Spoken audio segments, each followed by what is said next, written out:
Take the first step in faith. You don't have to see the whole staircase.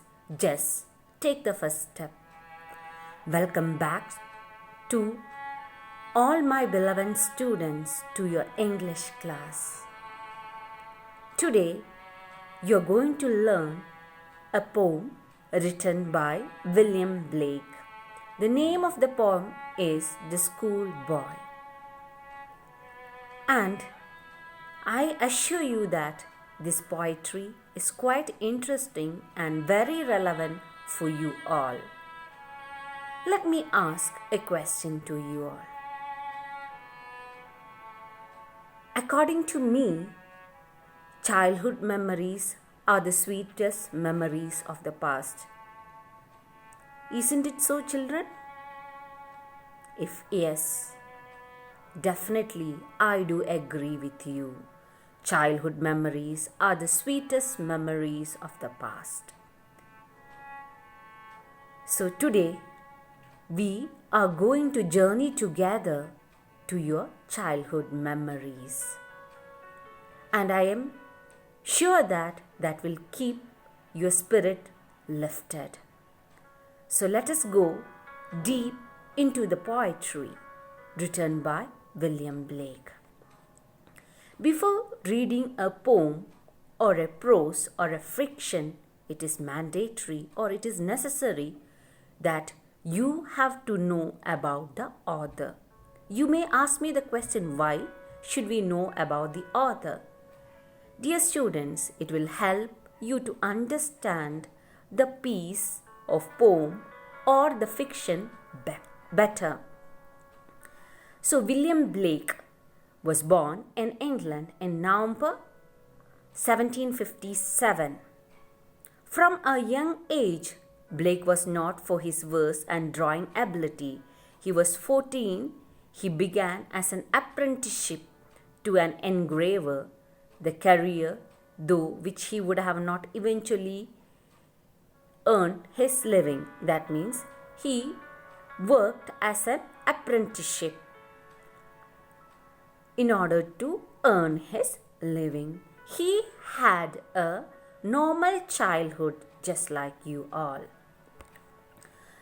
So this is the poetry you have to learn. The School Boy. This is the exact inscription what the Blake have written.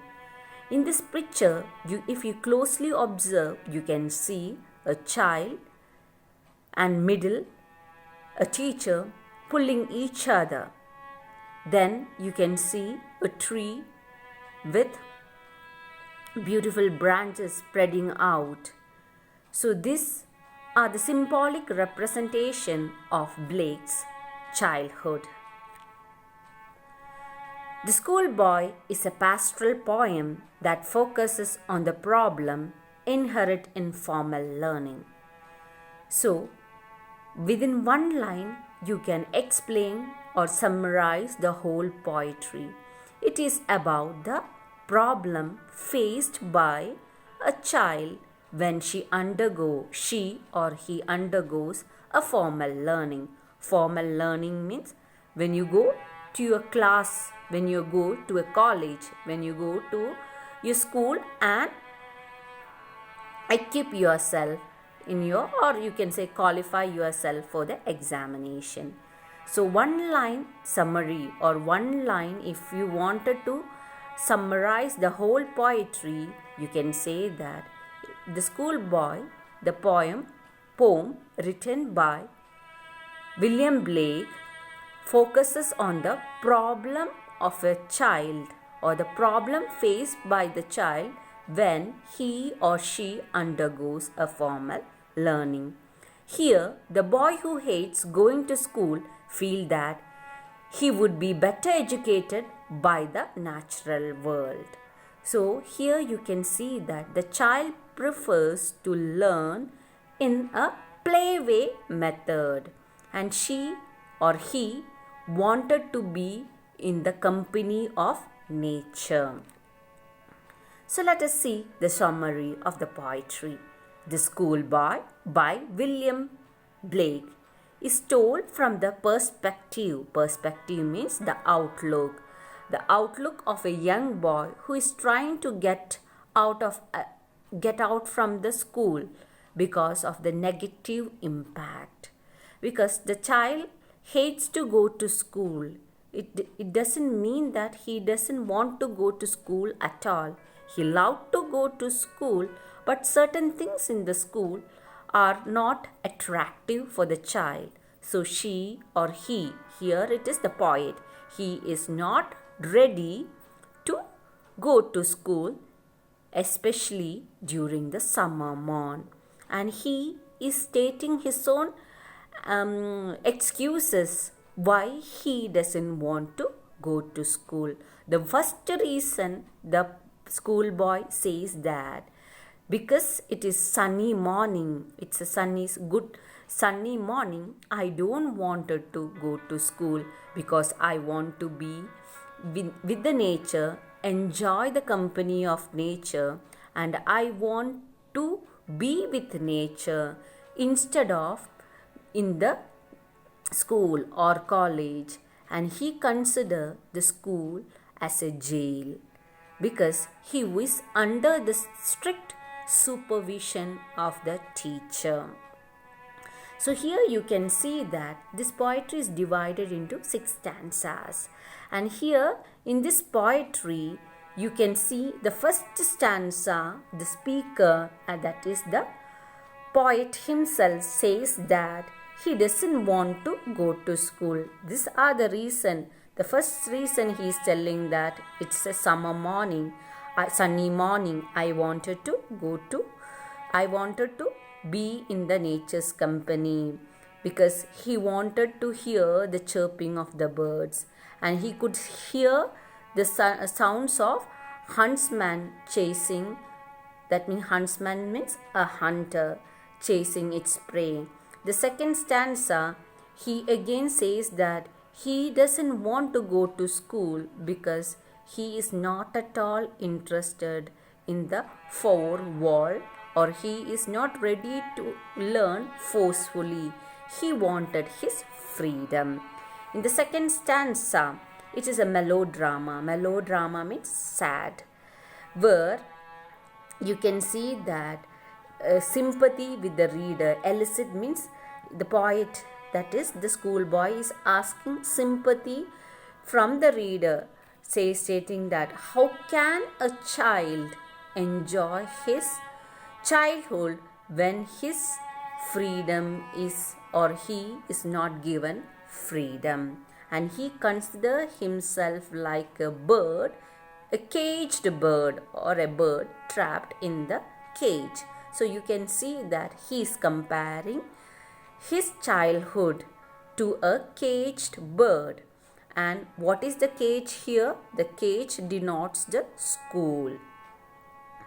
And again, you can see that third and fourth stanzas, you can see that the poet is asking, pleading means begging the parents, don't ever destroy the childhood memories of a child.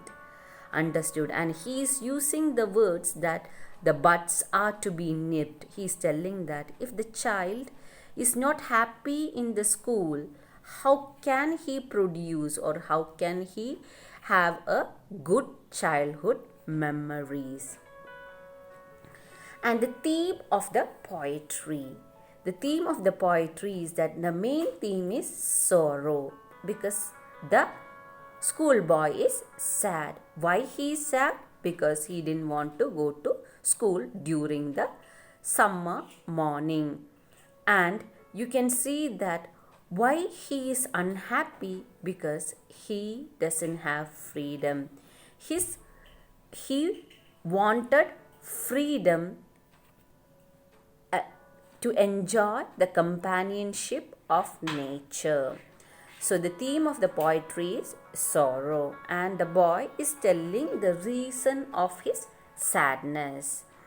Then Blake, means the poet, uses some interesting and important themes here.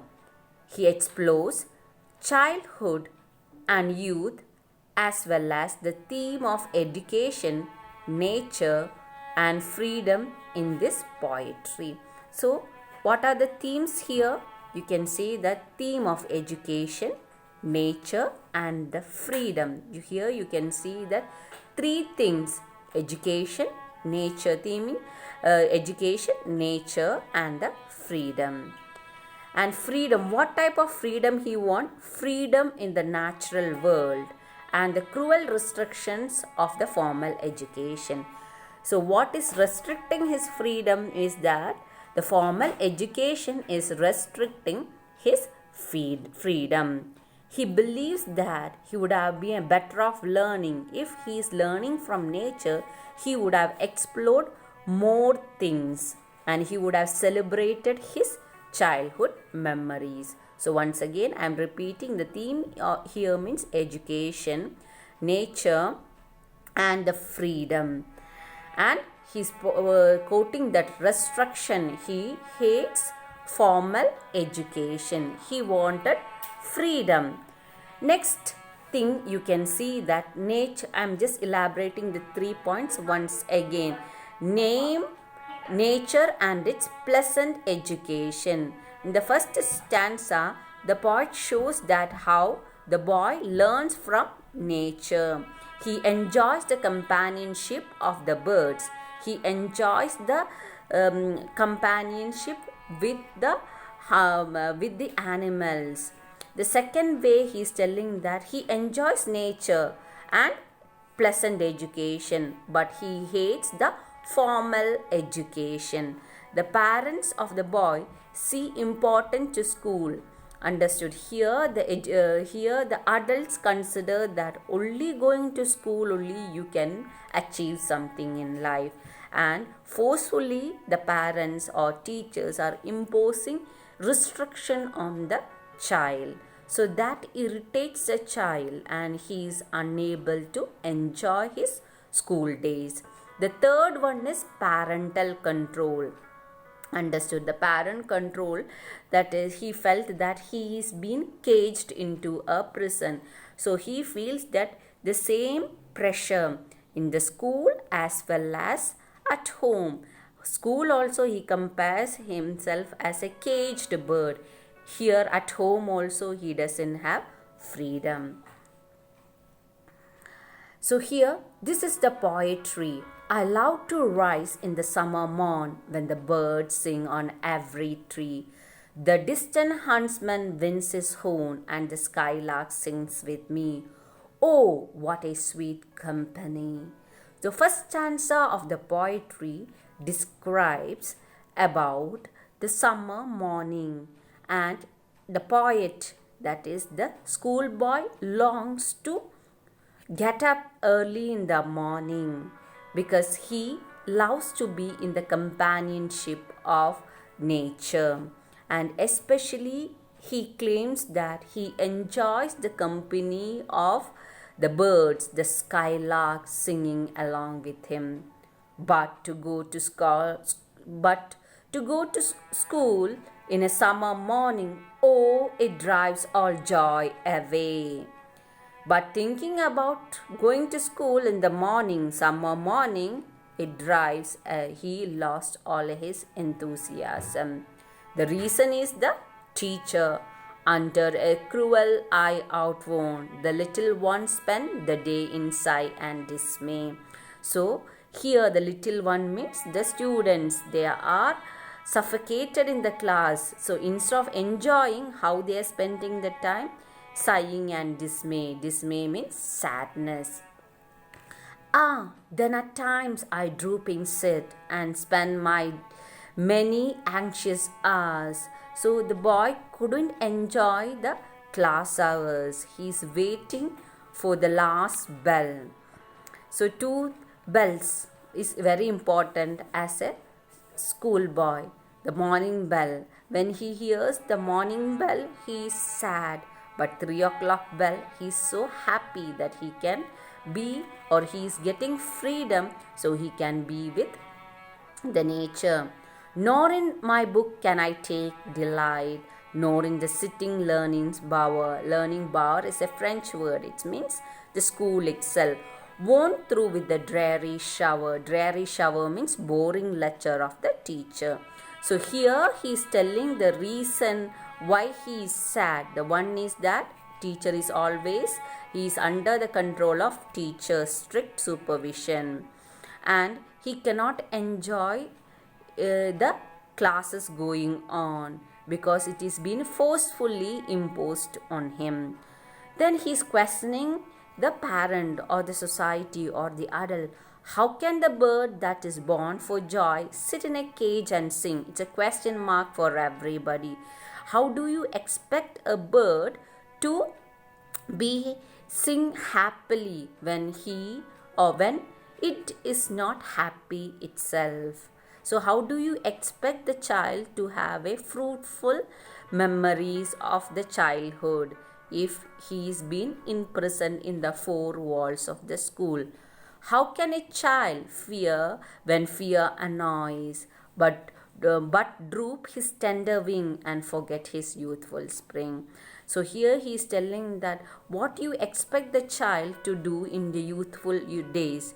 In the small days, in her childhood days, he never had sweet remembrance. So how, what you expect? So in this two following stanza, he is questioning the parents. Oh father, or requesting, we can tell, oh father and mother, if buds are nipped and blossoms are blown away, and if tender plants are stripped of their joy in the spring day by sorrow and care's dismay. So this paragraph is a plea or a cry of a child telling that don't ever destroy the childhood, because it is just like he's giving a comparison. Before a flower could blossom, if you are nipping, if you are stripping, if you are cutting the half of the bud of a plant, what happens? When it blooms, it will be out of shape. The same thing happens here. During the childhood, the child never had good memories. So what do you expect from the child?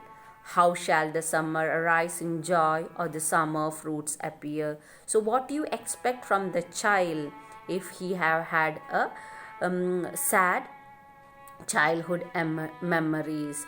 Or how shall we gather what grief destroy? So childhood, he never had a sweet memories. So how can you expect a good result from the children? So this is the question mark with what the poet is posing. But right now, I know that education system has changed quite a lot. It has become student friendly. Earlier it was teacher centered. Now the education, you can see there is a paradigm shift in educational system where it is focused on students. Earlier it was teacher centered. You would have heard about or read in your history classes about the curricula system of education, where the teacher, where you will be just like a servant to the guru, where whatever he say you have to follow. But the days have gone. Now I don't think that you have such a suffocated feeling while you sit in the classroom. So once again I remind you that childhood memories are the sweetest memories of the past. Every person has a child inside of him or her, just waiting to be rediscovered. Yes, every child love to hear or love to express his childhood memories. So let us remember your childhood and sweet memories of the past through this poetry. And in the next class, I will be explaining line by line explanation or stanza wise explanation. So before could we end this session for the day, I will do a recap, that is the summary of this poetry.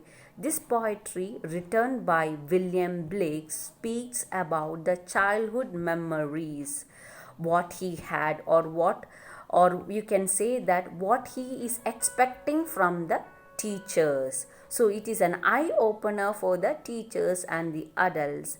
At the same time, where he is expressing and telling that the best part of a human being is the childhood. So let us go once again back to your sweet memories. So I hope you understood the summary of the lesson of this poem written by William Blake, and this is a poetry. The theme of the poetry is sad or melancholy. It's a sad poetry, but at the end it is an eye opener or a giving advice for the new generation or to the parents. So I hope the explanation is clear to you all. Next class I will explain line by explanation, stanza wise explanation. So have a spirit filled day. Thanks for watching. May God bless you all.